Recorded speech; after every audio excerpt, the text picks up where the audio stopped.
Hello, Mighty Elks. Miss Hughes here. Welcome to our third live virtual town hall. Tonight, our guests are Miss Fryer and Miss Robinson. They're going to share some awesome resources that our counseling center has. And then towards the end, Miss Oshalo and Mr. Rohde will talk about our schedule next week and take any live questions. So get ready, the show's about to begin. Miss Fryer. Hey everyone, I'm Shannon Fryer. I'm one of the school counselors. This is my second year as counselor at Elkhorn. I'm gonna just show you how you can get a hold of Miss Robinson and I, like how your students can contact us, and kind of like what we offer. So.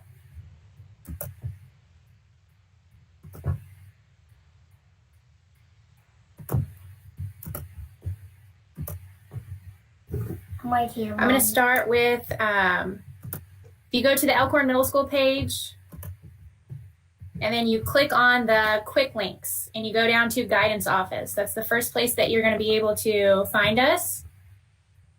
That is going to take you to our Guidance Office page. And if you look in the very top right-hand corner, you're going to see some past guidance lessons that we've put up there week by week. Just kind of to help students throughout the time that we've been virtual. In a few minutes, I'm going to show you the Bitmoji Resource Center. It is our Google Classroom that has a bunch of virtual resources for students and for parents as well. The most important thing is anytime a student wants to contact us, maybe it's about something that's going on at home, something at school, they just need somebody to talk to, they've got a question. Right here is our counseling request form. You can click the link here and it will take you to the online counseling request.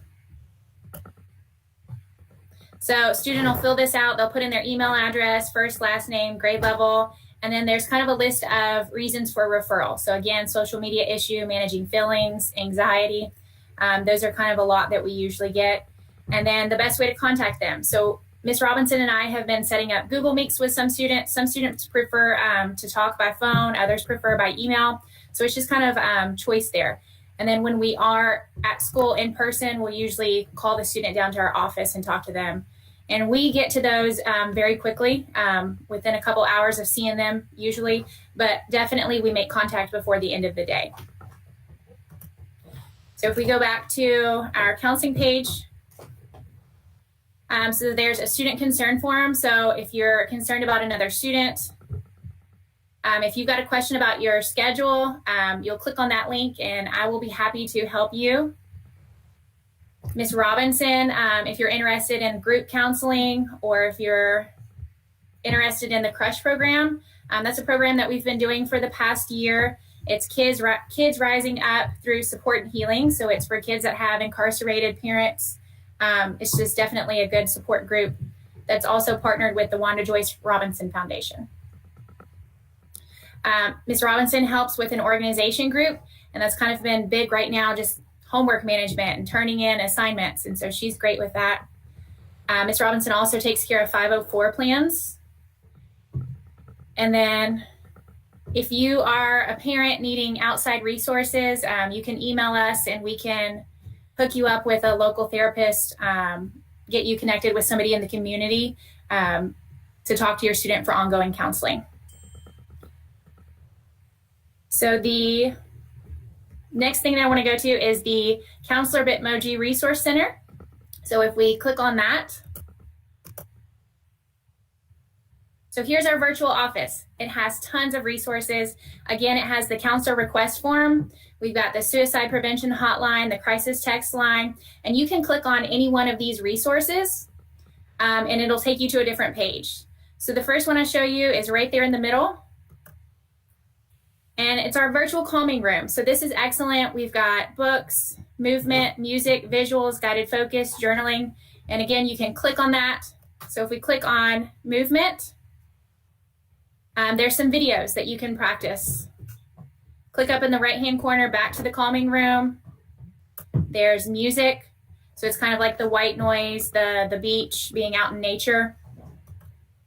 We have journaling for those of you at home that just kind of need some space to write. If you click on one of these, how to reverse engineer your day. So there's a bunch of writing prompts. They're very short. Just kind of jot it down in your journal.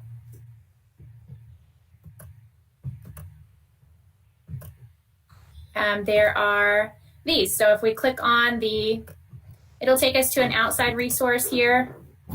You can watch some fish swim to some music. So it's just kind of a calming thing for students. Some guided focus.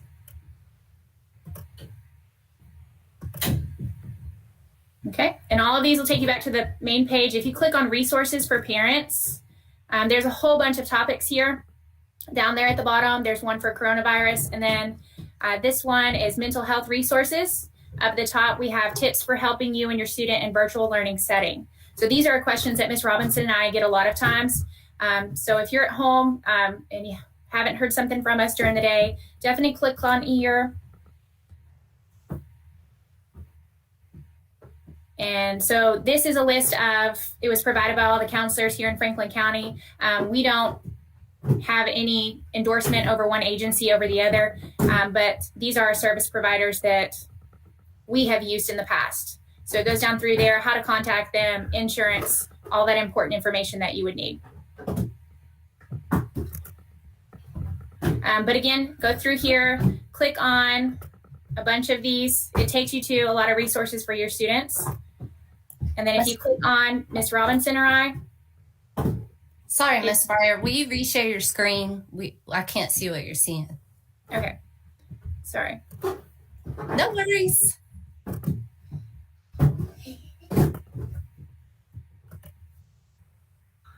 Can you see it now? Perfect. Okay. So again, if you click on, in the Bitmoji classroom, if you click on Ms. Robinson or I, it'll take you to a different classroom. And there's just so many resources to click on. You can kind of get lost in there and find a bunch of different things that are helpful for you. But that is it. Thank you all.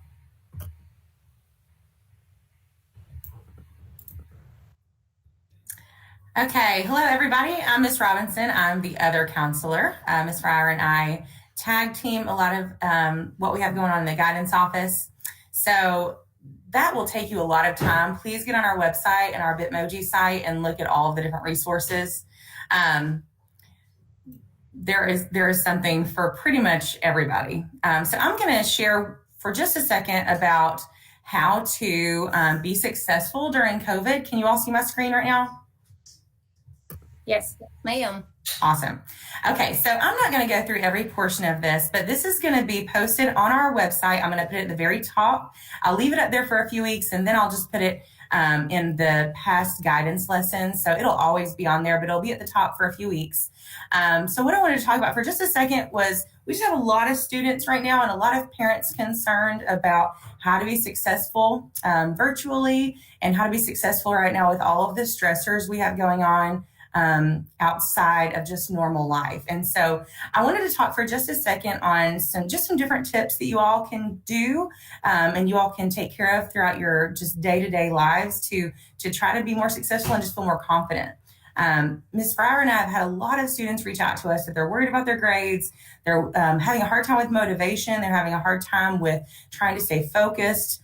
There's just a lot of people struggling right now. And so we just wanted to try to help you guys and give you some tips. So the first thing I want to focus on is self-care, just how important it is that you take care of you first. So before you even try to be successful academically, you have to make sure that you're physically and mentally healthy. And so the quote that I have on here right now is, you can't pour from an empty cup. You have to take care of yourself first. And that's so true. You have to make sure that you are taking care of you first and foremost so that you can be successful in the things that you attempt. And so just talk for just a second about what self-care is. Self-care is something that you intentionally do. It's not something that you stumble upon. It's something you intentionally do to improve your mental, emotional, or physical health. It can look different for everybody. Maybe spending time in nature. Some people love to play video games or craft or read. Whatever it is that kind of recharges you and is just kind of mindless a little bit, that just kind of helps you relax. And that's really important, that you carve out a little bit of time each day for self-care. Okay, let me go back. Oops, sorry. Okay, and then first, you really have to focus on your physical health. So you cannot be successful unless you are physically thriving. And right now, you have a lot of time during the day, and a lot of us are home and we're quarantining or we're just being careful. You just have a lot of time to just kind of like sit around at the house, and it's just really important that you still make a focus of taking care of your body. And so the first thing is, are you eating healthy? So have you eaten in the last 12 hours? Most of us would say yes, but if you haven't, you really need to think about eating something nourishing, something healthy that's going to feed your brain and your body.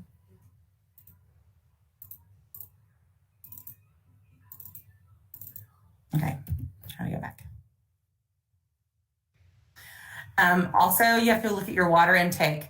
Dehydration can cause headaches, mood swings, tiredness, fatigue, all of those things. Ms. Fryer and I have heard a lot of, and it makes me wonder, are you guys drinking enough water? Especially in the winter, we have to remind ourselves to drink water. So making sure that you have hydration breaks throughout the day will make sure that your body is physically prepared for anything that the day can bring. Are you getting enough sleep? We aren't on a consistent schedule, a lot of us. Hopefully, those of you who are coming back in person next week, your schedule is going to change. But for a lot of us, our schedules are very different right now. So make sure that you're getting your 8+ hours of sleep. Your body needs it. Your mind needs it. If you're having less than 8 hours of sleep, maybe try to schedule out a nap during the day, but set an alarm so that you make sure that you take care of things you need to do around the house or your homework. And some tips to make sure you're getting your sleep in is to try to turn off your phone or your iPad or your TV at least 1 hour before bed. There's a lot of studies that show that having that screen time and your eyes being stimulated like that can keep you from going to sleep and resting well. Listening to calm music, sticking to a schedule as when you go to bed and when you wake up, even if you are staying virtual and you need to wake up and be on time, even though you might be able to sleep in a little bit more than those of us that get ready. And then, reading a book that can help you calm down before bed. And then lastly, physical activity. So have you been physical lately? Have you had any exercise? According to the CDC, regular physical activity can help us improve our cardiorespiratory fitness, build strong bones and muscles, control weight, reduce symptoms of anxiety and depression, and reduce the risk of developing health conditions later in life. Anxiety and depression are two topics that Ms. Fryer and I hear so much about right now. And so please make sure that you're trying to get outside and being as physical as possible. Go for a walk your dog, skateboard, obviously social distance. There's tons of YouTube videos where you can do online workouts, and those would be really, really beneficial for you. Okay, so, oh my goodness. This went so much smoother when I was practicing. Okay, so that's your physical health, self-care and physical health. When it comes to your mental health, I'm not going to go through every single portion of this, but please make sure you have a good support system. Your support system is anybody in your life who wants the best for you. It includes anyone that you trust and people that are going to celebrate with you, and also people that are going to come alongside you when you're having a hard time. The people that you really can trust have your best interests. And these are usually parents or guardians, grandparents, friends, spiritual leaders, if you are spiritual at all, or if you attend a church. And then we also just want to remind you, your teachers, your principals, and Ms. Fryer and I, your counselors, you can reach out to us anytime. We all realize a huge part of our job is just supporting you emotionally as well. We're here for you. You can trust us. And Ms. Fryer just showed you how you can reach out to us. Please do that. Get on our website. Send us an email. We're talking to students all the time, just encouraging them, helping them through situations in life. So please use us as part of your support system as well. This is huge. How much negativity are you keeping in your life? And I'm going to point out here, more than anything, social media. There have been so many students that Ms. Fryer and I have counseled on how much negativity they're allowing in their life through Snapchat or Instagram or TikTok. Please, if you feel like there's negativity in your life from any of these things, maybe think about taking a step back and not spending as much time on them. Maybe spending more time on self-care, on things that kind of bring you joy and bring you positivity. That's really important. And then lastly, Ms. Fryer and I have talked about this before, especially if you looked at our past guidance lessons on our website. But if taking a little bit of time each day to focus on what you're grateful for has a lot of benefits to your physical and emotional well-being. So thinking about the things in your life that are going well, because it's so easy to think about what's going wrong, especially right now for all of us. But thinking about what's going well and the things that you're thankful for can be really, really beneficial to your physical and mental health. And then the last thing I'm going to say is, now that we've talked about taking care of you physically, taking care of you mentally, how can you be more successful in your classes? And that's one of the most, the emails we get the most is, Miss Robinson, Miss Fryer, help, how do I get my grades up? Please take advantage of your resources. Okay, first of all, are you taking care of yourself physically? Are you taking care of yourself emotionally? All right. Now, are you using your resources? You need to make sure you're communicating as much as possible with your teachers. Email your teachers, talk to them, ask them questions. We've had so many students reach out to us that they're failing, and when we ask, have you reached out to that teacher? Well, no. Talk to your teachers. They're going to work with you. Make sure you're attending class. I feel like that's a given, but a lot of students are viewing it as optional. Please make sure you're signing on to the live class and participate. Ask questions. And if you are nervous about turning your camera on or your microphone, use the chat box. There is no pressure on using the chat box. Student support time is crucial. The students who are involved in student support time and they're reaching out to their teachers and scheduling those meetings, they are doing awesome. So please take advantage of student support time. ESS is going on Monday through Thursday. If you have any questions about that, just let me know. Send me an email. And then Ms. Fryer and I can also print off any missing or incomplete reports. So if you feel like you're pretty far behind, then we can print off a report that shows you everything that you're missing so that you can kind of print that out and annotate on that and try to get caught up on your own. So like I said, this presentation is going to be on our site. You'll see it at the very top when you get on there. And there's a few more parts to dive into, but this covers most of it. Just make sure you're taking care of you physically, emotionally, and then make sure you're using your resources in your classes, okay?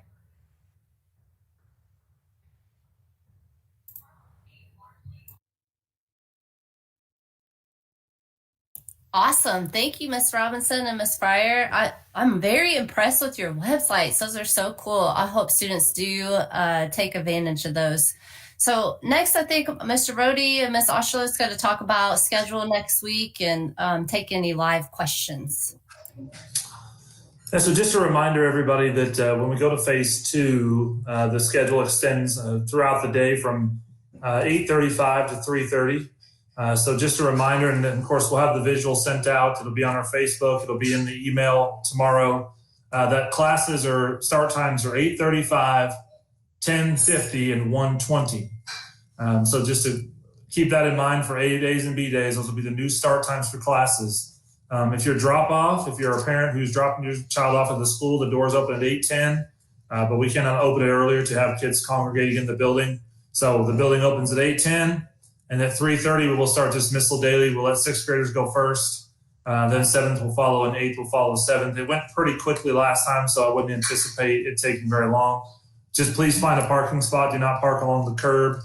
You'll have to find a spot and wait for your child to come out. Like I said, it went really fast in the fall when we did it in October. So just be patient with us and we'll make sure it all gets sorted out. But like I said, the visual will be in the email and then it will be on our Facebook page. And we didn't really have many issues with it in the fall. As far as kids getting on, we didn't, especially in the first couple hours or first classes of the day, but we really need help encouraging your child to stick with us all day. Because when we got into that 1:20 start time, we started noticing a little bit more kids were dropping off, and we just got to keep that because at some point we're going to be back in school and you're going to be going to a class at 1:20 or 2:20 or whatever time. So we got to start building that stamina back up, as that is the normal schedule that we'll follow at some point down the line.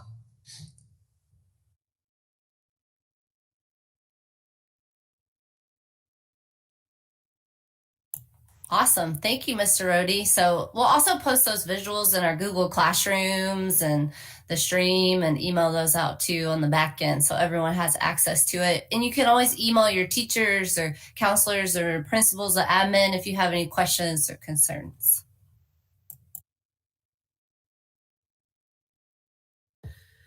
So far, no questions in the chat, so I think we're good. Don't forget, if you're watching this, you can pop a question over in the chat, and then I can ask it on your behalf. So if you've got something, just put it over there in the chat.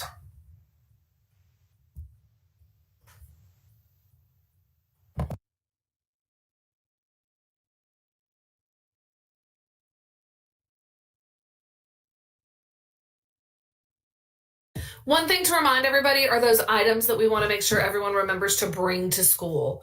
So obviously you need to bring your Chromebook charged. Please bring a set of headphones. With the teachers working with both a class in person and a class virtually, it's really important that all the students have headphones. We need you to bring your water bottle. All the water fountains are turned off, so please make sure you have your own water bottle. I'd put my name on it just to be sure. What am I forgetting, Mr. Rohde? Just remember that you'll have to carry your backpacks with you, just as we did before. So make sure you keep everything and don't overload yourself with too much. You know, most of the work we're doing is on Chromebooks. So I think we just talked about bring some paper and a pencil, but you don't need a binder for every class, things like that, because we're not handing out paper typically in the class. Those are the really big things. We just had lunches. If you're going to bring a lunch, just make sure you carry it with you. Something you can carry it all day in, lunch bag, you know, or lunchbox, whatever. So, and obviously, don't forget your mask. Yeah, that's a good. We do have a few questions now. Mr. Rohde, they're asking what is the date that kids can switch from in-person to virtual and then from virtual to in-person?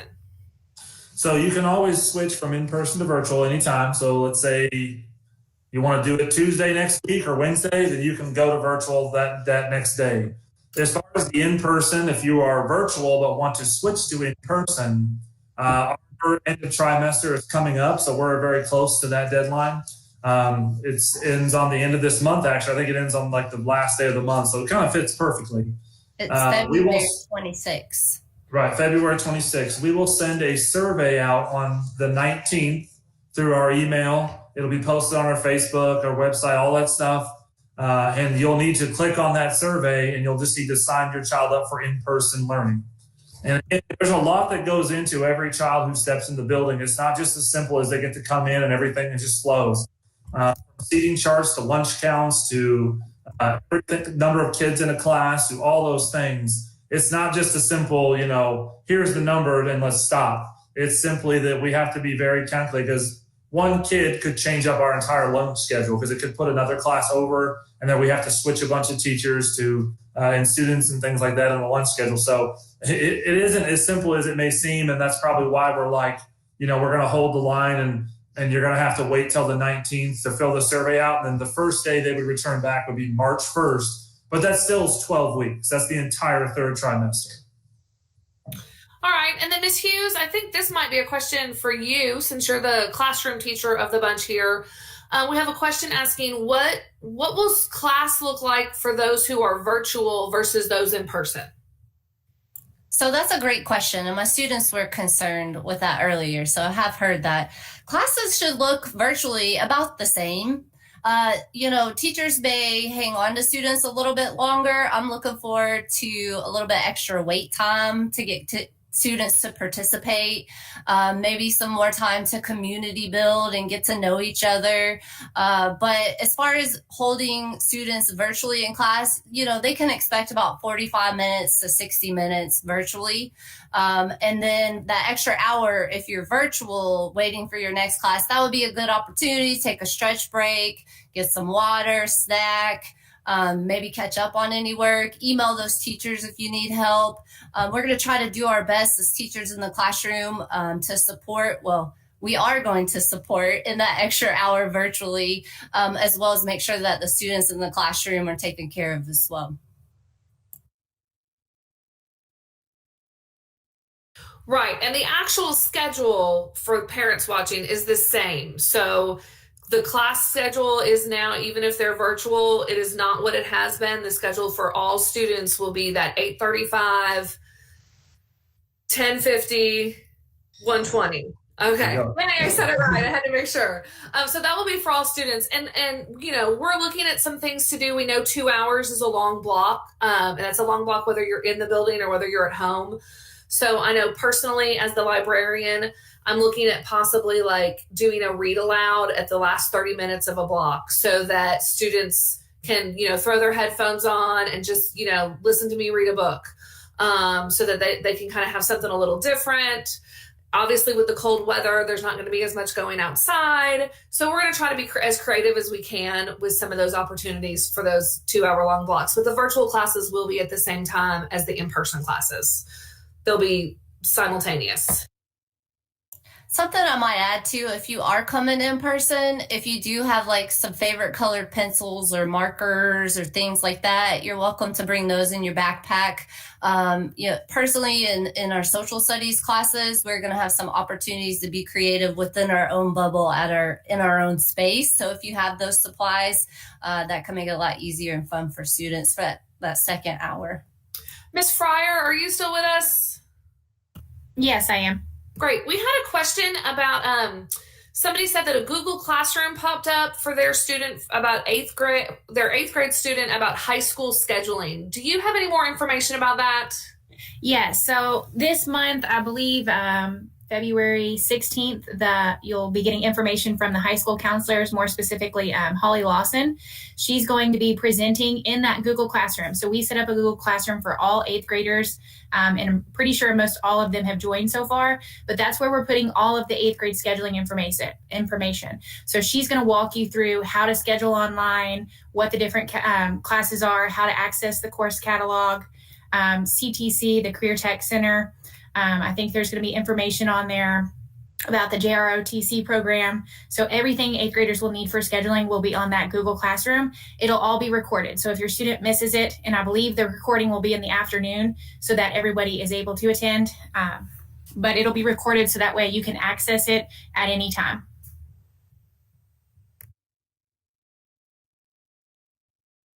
All right, so eighth grade students just need to say yes to that invitation. That is, I know sometimes parents, you probably saw like a random Google Classroom pop up and you thought, is this a real thing, or is this some like whatever? That is a real thing, and we'll make sure that all of our teachers, our eighth grade teachers, kind of let their students know. And then Miss Lawson from the high school will be walking them through how to make those high school schedules, which is always a big kind of turning point for our eighth graders. Yes, ma'am.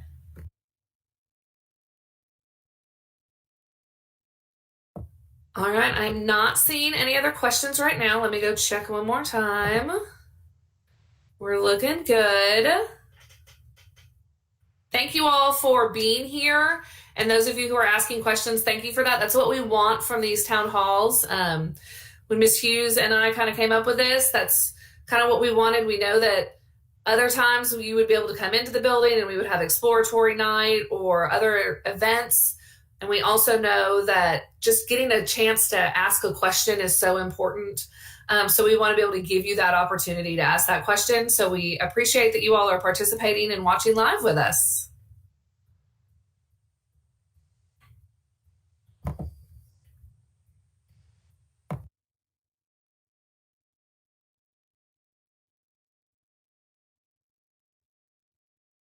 And I don't think we have any other questions, so I think we are good right now to say goodnight to everybody. Have a great one, and we will see some of you in person on Monday.